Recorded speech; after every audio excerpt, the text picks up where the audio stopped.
جھوم جاؤ پرواز کرو، کیوں فخر سے سر اٹھا، کیونکہ اللہ تعالیٰ نے تمہیں انتخاب کیا، صراط حق پر صرف تم ہو، صراط ایمان پر صرف کیا، کیونکہ اللہ تعالیٰ نے تمہیں انتخاب کیا، صراط حق پر صرف تم ہو، صراط ایمان پر صرف۔ یہ کتاب ہے الاصول من الکافی للکلینی، اس میں پہلا باب ہے کتاب العقل والجہل، اور اس میں بے شمار احادیث ہیں۔ ہمارے سب کتاب حدیث میں چلے جانا، پہلا جو باب ہوتا ہے عقل پہ ہوتا ہے کہ عقل کی، کیونکہ اللہ کی شناخت عقل سے ہوتی ہے، دین رسالت پناہ صلی اللہ علیہ وسلم کی شناخت عقل سے ہوتی ہے۔ انسان اگر مومن بنتا ہے تو عقل کے بدولت بنتا ہے۔ ان کے ہاں اس کی کوئی حدیث نہیں ہے۔ اچھا، پھر مزید میرے محترم ناظرین، ان کی کتابوں میں توحید پہ احادیث جتنے ہیں نا وہی ہے کہ اللہ کا پیر ہے، اللہ دوڑتا ہے، اللہ فلان کرتا ہے، اللہ کی زبان ہے، اللہ فلان فلان۔ ان کے پاس تنزیہ اللہ تبارک و تعالیٰ پر کہ اللہ تعالیٰ جسم نہیں ہے۔ انہوں نے مجھ سے پوچھا تھا کہ جسم کس کو کہتے ہیں؟ جسم کو کہتے ہیں جس میں ابعاد ثلاثہ، جس میں 3 ڈائمینشنز پاسبل، ٹھیک ہے نا۔ آپ نے جب کہا کہ اللہ کا ہاتھ ہے، اللہ کا پیر ہے، اللہ کا سر ہے، اللہ کا چہرہ، اللہ جاتا ہے آتا ہے، تو لازمی بات ہے یہ اجسام کی صفات ہیں، تو اس میں کوئی شک نہیں رہتا کہ وہ جسم ہے۔ ملاحظہ کریں یہ کتاب شرح المقاصد لمسعود ابن عمر التفتازانی، جماعت ماتوریدیہ کا مانا جانا والا متکلم، علم عقائد، علم توحید میں ان کا امام ہے یہ، اور اشاعرہ بھی اس کو مانتے ہیں۔ جزء رابع چاپ عالم الکتب میں یہاں پہ کہتا ہے کہ ہم سے اگر کوئی پوچھ لے کہ بھائی آپ جو ہیں آپ تحیز اور جہت وغیرہ کے آپ نفی کرتے ہیں، فما بال الکتب السماویہ، احادیث کا کیا بات ہے کہ احادیث میں والاحاديث النبويه مشعره في مواضع لا تحصى بثبوت ذلك من غير ان يقع في موضع منها بتصريح بنفي ذلك وتحقيق كما قررت۔ کہتے ہیں کہ اے امام معتزلی، اے امام اشعری اور اے امام ماتوریدی، اے ہمارے عقائد کے امام، آپ تو کہتے ہیں کہ اللہ تعالیٰ کا کوئی مکان نہیں ہے، اس کا کوئی زمان نہیں ہے، اللہ تعالیٰ کسی جہت میں نہیں ہے، اللہ تعالیٰ کے اعضاء نہیں ہے، ہاتھ پیر نہیں ہے، لیکن آپ کتب سماویہ کا کیا کریں، قرآن سنت کی کیا کریں گے؟ اس میں تو احادیث الا ماشاء اللہ قرآن کی آیات ہیں، الا ماشاء اللہ حدیث ہیں کہ یہ صفات اس کے لیے ثابت ہیں، اور کوئی حدیث نہیں ہے کہ یہ نفی کر دیں۔ بات اہمیت یہاں کی ہے کہ ان کی کتب میں تنزیہ اللہ تبارک اللہ کی عدم جسم کوئی کچھ بھی نہیں ہے، کیونکہ ان کے جو راوی تھے بخاری، مسلم، احمد ابن حنبل، ابن خزیمہ، ابو بکر ابن خزیمہ، یہ آجوری، ابن ابی عاصم، یہ سب کے سب یہ مجسمت ہے، یہ وہ حدیث نقلی نہیں، انہوں نے ان کے پاس عقل کی فضیلت پہ کوئی حدیث نہیں، تنزیہ پہ بھی کوئی حدیث نہیں ہے۔ اس کا جواب یہ دیتے ہیں کہ اگر رسول صلی اللہ علیہ وسلم کہتے تو لوگوں کو سمجھ نہیں آتی ہے، ان کے پاس کوئی اور جواب نہیں ہے تفتازانی کے پاس کہ بھائی تنزیہ پہ کیوں کوئی حدیث نہیں ہے، کہتے ہیں اگر پیغمبر بتاتے تو لوگوں کو سمجھ نہیں آتی کہ یہ تنزیہ ہوتی کیا چیز ہے۔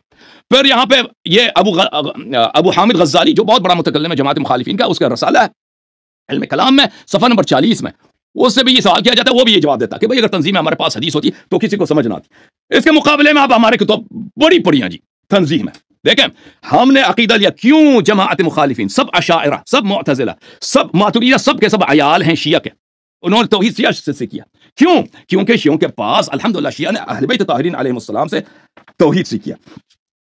ہمارے پاس کتب توحید میں واقعا توحید پر ان کے پاس ایک حدیث نہیں اللہ کے وجود پر، کہ رسول صلی اللہ علیہ وسلم کا سارا دن واسطہ ہوتا تھا کن سے؟ دہریہ سے، کفار سے، کہ وہ اللہ کے وجود کا انکار کرتے ہیں، کہ رسول اللہ صلی اللہ علیہ وسلم نے اللہ کے صفات پہ کون سی باتیں کی، تو حدیث کچھ بھی نہیں ان کے پاس سوائے یہ اسرائیلیات کے، اور دہریہ آتے تھے، زندیق آتے تھے کہ اللہ کا وجود نہیں ہے۔ رسول صلی اللہ علیہ وسلم کا استدلال ان کے ساتھ کیسے ہوتا تھا کہ اللہ ہے، اگر وہ کہتے تھے اللہ کہاں ہے تو رسول صلی اللہ علیہ وسلم بولتے کہ اللہ کس طرح خلق کیا، یہ ان کے پاس کچھ بھی نہیں ہے ان کے احادیث میں، اسی لیے تو یہ شیعہ سے انہوں نے سیکھا۔ ملاحظہ کر ہماری کتب بڑی پڑی ہیں، کتاب ہے الاصول من الکافی للکلینی رحمہ اللہ، جزء اول باب النہی عن الجسم والصورہ، یہ پورا باب اسی بات پر ہے کہ اللہ تعالیٰ کا جسم صورت نہیں ہے۔ کسی نے امام علیہ السلام سے کہا کہ فلان کہتا ہے کہ اللہ جسم ہے سمدی نوری معرفت ضرور، اللہ تعالیٰ کے جسم ہے، جسم سمدی نوری ہے، تو امام علیہ السلام نے فرمایا سبحان من لا يعلم احد كيف هو الا هو، وہ منزہ ہے، وہ پروردگار بے عیب ہے، وہ پروردگار جس کو کوئی نہیں جانتا کہ وہ کس طرح ہے۔ لیس کمثلہ شیء وهو السمیع البصیر لا يحد ولا يحس، اس کی کوئی حدود نہیں ہے، جسمانی اشیاء کے حد ہوتے ہیں، میں یہاں تک ہوں، اس سے آگے نہیں ہوں، وہ حواس خمسہ سے اس کا احساس نہیں ہے۔ یہ کہتے ہیں ہمارے ہاں یہ مسئلہ اختلافی ہے کہ کیا رسول صلی اللہ علیہ وسلم دیکھے جاتے ہیں، ان کے آپ کے پاس اجماعی ہے کہ اللہ تعالیٰ دیکھا جاتا ہے، دنیا میں رسول نے اس کو دیکھا ہے، خواب میں دیکھا ہے، بیداری میں دیکھا ہے، اس پہ اختلاف ہے، اصل رؤیت پہ اختلاف نہیں ہے۔ عائشہ کی جو حدیث ہے کہ اس نے نہیں دیکھا، اس کو حدیث ہی نہیں مانتے، کہتے ہیں اس کا اجتہاد ہے، یہ روایت نہیں ہے۔ ابن عباس کی اصل حدیث ہے کہ رسول اللہ صلی اللہ علیہ وسلم نے اللہ کو دیکھا، اختلاف اس پر ہے کہ اس کو خواب میں دیکھا ہے، بیداری میں دیکھا ہے، لیکن اللہ قابل رؤیت ہے اور قیامت کے دن نظر آئے بھی آئے گا۔ یہ تو آپ کے پاس اس کے حدیث بہت سارے ہیں۔ اچھا، لا يحس ولا يجس ولا تدركه الابصار والحواس ولا يحيط بشيء ولا جسم ولا صورت ولا تخطيط ولا تحديد، نہ جسم ہے نہ، ہمارے پاس یہ حدیث بڑی پڑی ہیں۔ ملاحظہ کریں ایک پورا باب کتاب میں باب الحرکت والانتقال، کہ اللہ تعالیٰ کے نہ اس میں کوئی حرکت ہے، نہ اس میں کوئی موشن ہے، نہ کوئی وہ منتقل ہوتا ہے ایک جگہ سے دوسری جگہ، اس کے حدیث بہت زیادہ ہیں ہمارے پاس۔ تنزیہ پہ، اللہ تعالیٰ کی تنزیہ پر ہمارے پاس اتنے احادیث ہیں، اور اللہ تعالیٰ کے وجود پر کہ رسول اللہ صلی اللہ علیہ وسلم نے کس طرح استدلال کیا کہ اللہ کا وجود کیسے ثابت کریں، ان کے کتاب میں ایک حدیث نہیں ہے۔ اہل بیت طاہرین علیہم الصلوۃ والسلام نے رسول اللہ صلی اللہ علیہ وسلم کے مناظرات نقل کیے.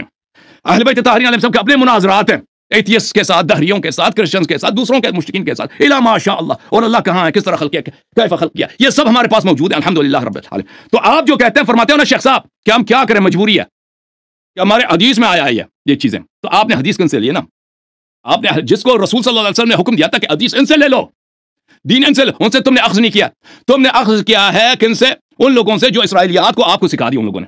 اور آپ ہی کے علماء ان حدیث کو نہیں مانتے، آپ ہی کے فرقے کے اعلام اور جماعت اہل سنت جب ہم کہتے ہیں نا، ان کو یہ وہ تو عالم ہی نہیں مانتے. ان کو اہل سنت کے علماء ان کو یعنی اہل حدیث کو حشویہ مجسمہ، ان کو جاہل کے طور پر انسان کے دائرے میں ان کو حساب ہی نہیں لیتے.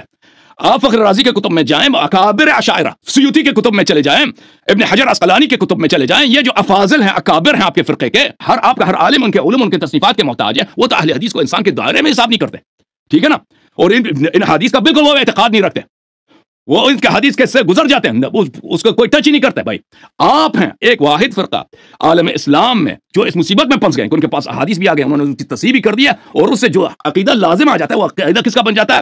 عقیدہ بن جاتا ہے آسمانی ایک مخلوق کا. ایک آسمان میں ایک شخص ہے جو رہتا ہے، کبھی دوڑتا ہے، ہنستا بھی ہے، اللہ تعالیٰ تکتا بھی ہے، اور اس سب کے اسباب ہیں. کوئی نیک کام کرتا ہے تو وہ ہنستا ہے، ٹھیک ہے نا.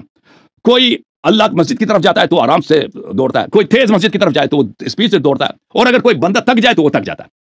دنیا میں تو ہمیشہ یہ افعال بیک وقت بہت سارے ہو رہے ہوتے ہیں، ٹھیک ہے نا. کوئی مومن تک گیا ہے، کوئی مومن مسجد کی طرف آرام سے جاتا ہے، کوئی مومن اسپیڈ سے جاتا ہے، اور کوئی مومن گاڑی میں ٹرین میں بیٹھ کے مکے کی طرف جا رہا ہے. تو آپ کے اللہ تعالیٰ کی کیا حالت ہے؟ بیک وقت وہ تکا ہوا بھی ہے، آرام سے بھی دوڑتا ہے، دھیز سے بھی دوڑتا ہے، ہنستا بھی زور زور سے ہے، ٹھیک ہے نا. یہ حالت ہے 24 گھنٹے اس کی، یہی حالت ہے 24، یعنی کہ حدیث کے روح سے ان کے اللہ جو ہے 24 گھنٹے اس کا بڑا فل اس کا تکا بھی ہے، لیکن اس کے باوجود 24 گھنٹے وہ دوڑ رہا ہے اور زور زور سے ہنس رہا ہے. اس کے ہنسنے کی وجہ سے عرش بھی جو ہے لرز رہا ہے.